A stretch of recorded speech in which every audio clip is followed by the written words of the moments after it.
So my article is entitled Harmony and Resilience, U.S. Democracy Promotion's Basic Premises. And the title pretty much gives already away the findings that I have, namely that the premises that inform U.S. democracy promotion are harmonious and they are resilient.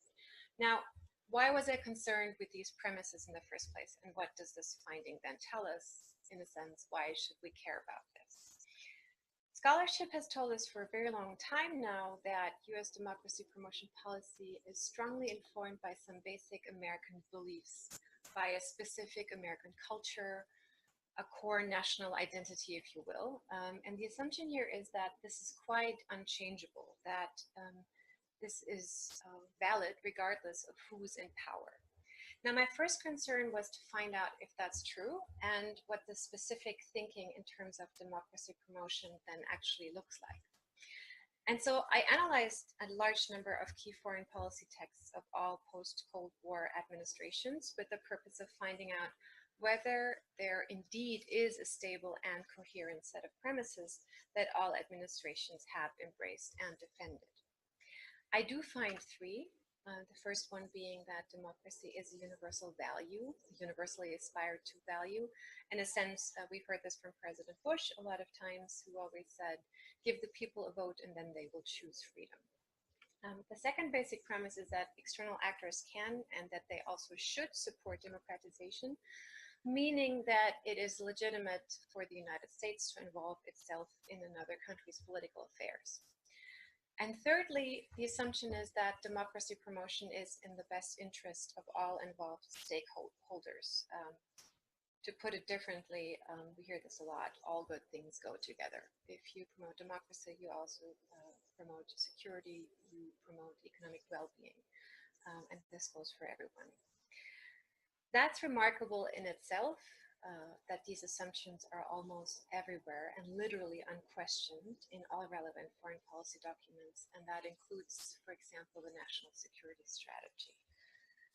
Open parent, if you will, there are other premises that the literature has assumed to be relevant, but my analysis has shown that they're not, or not to the extent that one has assumed.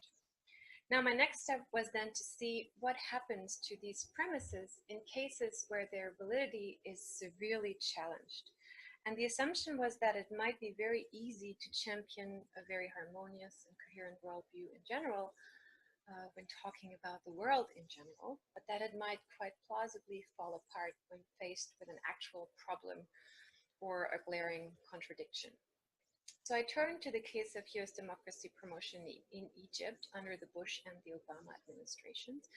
And now Egypt is a challenging case in many regards, but even if you only look at these three premises alone, doubts will arise immediately as to whether they stand unchallenged or not. And obviously U.S. policy has to deal with these contradictions, and journalists at press conferences, for example, ask very pointed and sometimes nasty questions to this regard. And what I do empirically in this paper is to show how the basic premises survive and sometimes even thrive in the face of these contradictions, in the face of many countering facts. So for this purpose, I have analyzed all documents, speeches, media statements, press conferences, etc., by the US foreign policy elite, and I have looked at the responses, and this is, if you will, the empirical core of my paper. And there are some quite illuminating examples of how US representatives have managed to reassert the basic premises and their validity against all odds in the paper. In terms of my findings, I can show how the basic premises of US democracy promotion are a very good example of the theoretical expectation that culture, that cultural aspects, if you will, are relatively stable and also adaptable entities, and that they promote stability in behavior, or in my case, in policy, in democracy promotion policy. I can show how, even in light of contradictory evidence, the basic premises remain resilient and this is my key argument, that they function as a discursive structure that enables and that constrains policy options. Now, what does that mean? It means that discursively, the United States is committed to democracy promotion in Egypt and very likely beyond. while operationally the United States and its policymakers have much more leeway, but only to the extent that one can still claim to be acting according to the basic premises of democracy promotion. So to put it another way, at minimum, policymakers need to present a chosen policy as firmly rooted in the basic premises, and they have to justify their policy against this template. And they often will go to great lengths to extend and to bend these premises so that they can account for a wide range of behavior. And so this is what I mean by a discursive structure that enables and constrains policy options, which of course goes back to Giddens' theory of the duality of structure.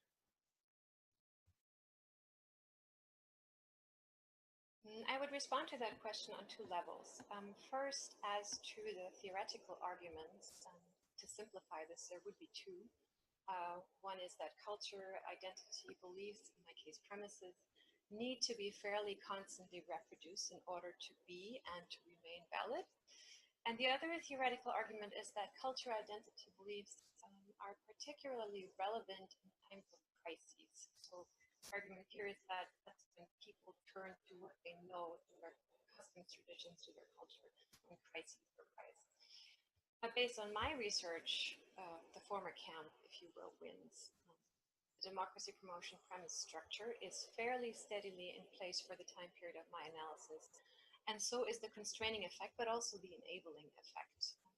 Even, and this is when people least expected it, even in the early months of the Bush Jr. administration, it's firmly in place, despite everybody's expectations. And then, of course, it was even reinforced after 9/11, when democracy promotion became the key security policy. Now enter the Trump administration. Trump is different in many ways, and in all different kinds of studies, fields of studies, people ask, is this a temporary aberration or is this the new normal?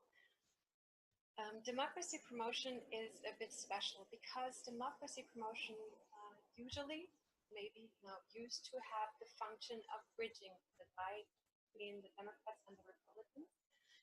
Its function was to sort of serve for generating consensus where it was find one on different policy issues. And this is, which is why despite all their differences, all post-Cold War administrations are fairly similar in their policies.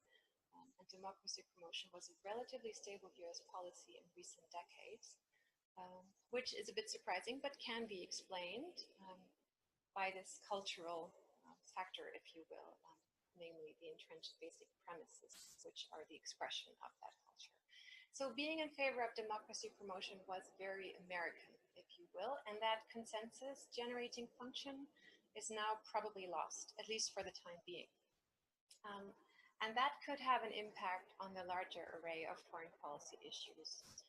We could, in this regard, see a further erosion of a system that is designed for consensus. In terms of democracy promotion as a key foreign policy issue in itself, I would say that the jury is still out. Obviously, it looks bleak for democracy promotion at the higher echelons of US foreign policy. Much can be said about Trump and how he has hurt the image of democracy, and he's certainly the first president who ostentatiously does not care about democracy promotion and even openly questions the right to democracy as a candidate. That is noteworthy indeed. On the other hand, we still see a very committed bureaucracy still in place in the US government. What we call the democracy promotion industry has not disappeared overnight, and they subscribe to the same premise structure that I identified in the article.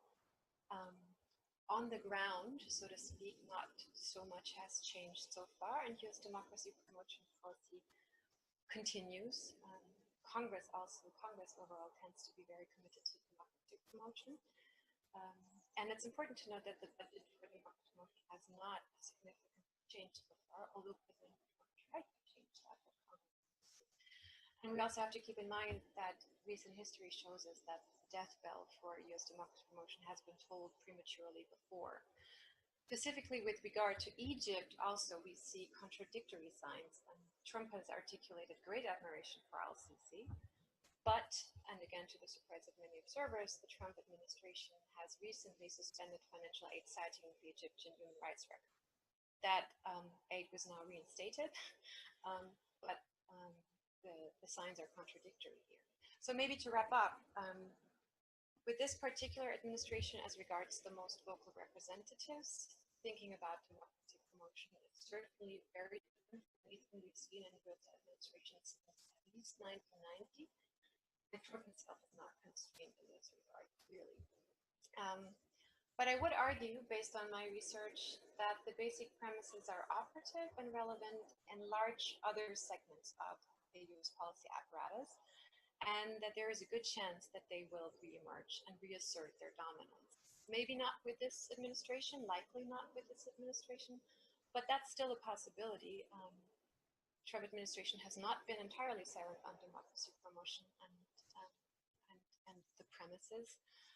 And it also plays a not unfamiliar role in the national security strategy that the Trump administration has issued. I don't want to go too far in this comparison with the Bush government, but just remind people that in the early months, especially before 9/11, everyone was very much concerned about the abandonment of democracy. And we may see something similar here, although I would not argue that Trump is a likely candidate to find his inclinations for democracy and democracy promotions anytime soon.